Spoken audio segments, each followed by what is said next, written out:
Unknown Stuff Escape from Dulce 2-in-1 expansion adds 2 new expansions to the base game.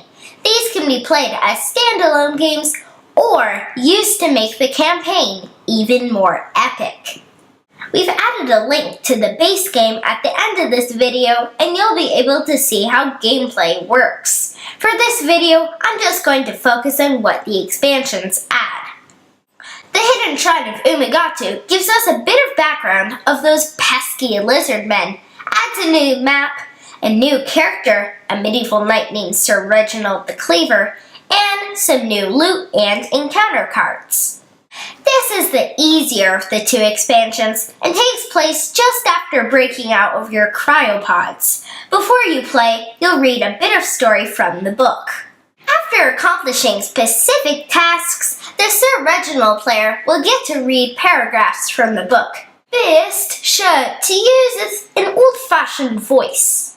The point is to find the 3 keys needed to unlock Umagatu, the Lizard King's throne room. Along the way, you might find crystals that... I'll let you discover that for yourselves. I will say one more thing. The alarm level this time around not only makes encounters tougher, but also ties in with the new cave-in mechanism. You better hope you have high speed scores because it'll cost actions to dig yourself out of a cave-in.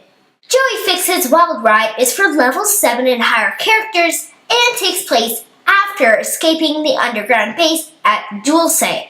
We learn a bit about the overall story, and it sets up Secret Unknown Stuff Volume 2. You get a new map, a new character, Joey Fixit the Talking Chimp, and some new loot and encounter cards. Like with the other expansion, you'll be reading from the book. The Joey Fixit player gets to act a bit bananas at times. The point is to make it from one corner to the other where a flying saucer is preparing to leave. Before you can face the pilot, you'll need to shut down the generators powering its force field. Sounds easy, right? As you move around the map, spotlights will be moving around to try and find the escapees. If you're spotted, a few commanders will come up from the base to fight you during encounters. They're in addition to the regular enemies you'll fight. You win if you defeat the final boss. You lose if you die and are out of clone tokens. Explore, roll dice, and battle your way to freedom. That's Secret Unknown Stuff Escape from Dulce 2-in-1 expansion. Secret Unknown Stuff Escape from Dulce 2-in-1 expansion needs a dining table. You'll need all the stuff from the base game and the new maps. Take up more space than the base's floors do. Even if you play these as standalone levels, the larger maps and luck of the game mean you should expect to play for around 3 hours. There's even more reading than in the base game, but for the most part, things are the same.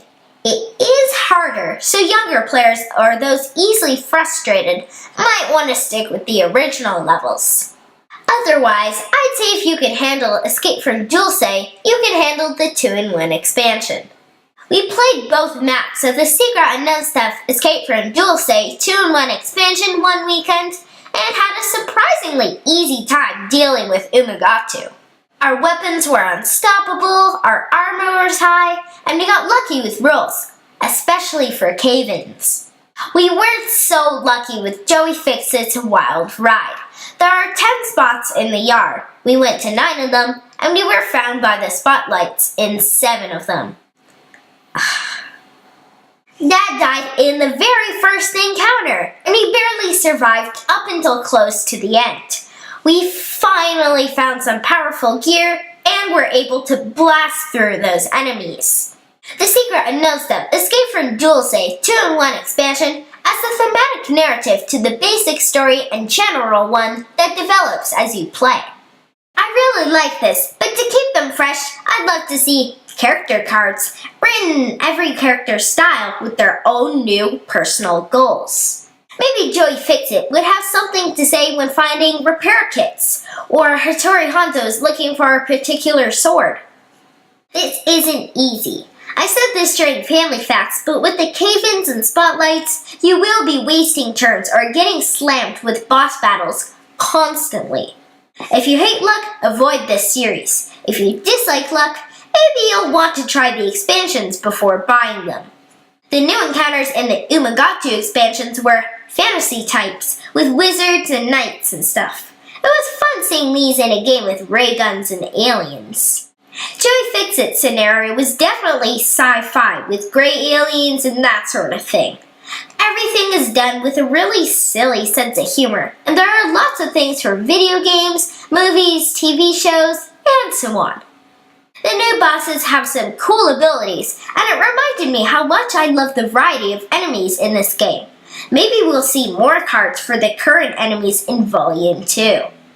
I said in my review of the base game that Secret Unknown Stuff is so close to being a great game, and I think these expansions are a good start. There's more luck, but the new loot is powerful, and I think it all comes together well. I prefer Joey Fixit's Wild Ride, but I think I prefer Sir Reginald the Cleaver as a character. The good thing is you can mix them up to play this however you want.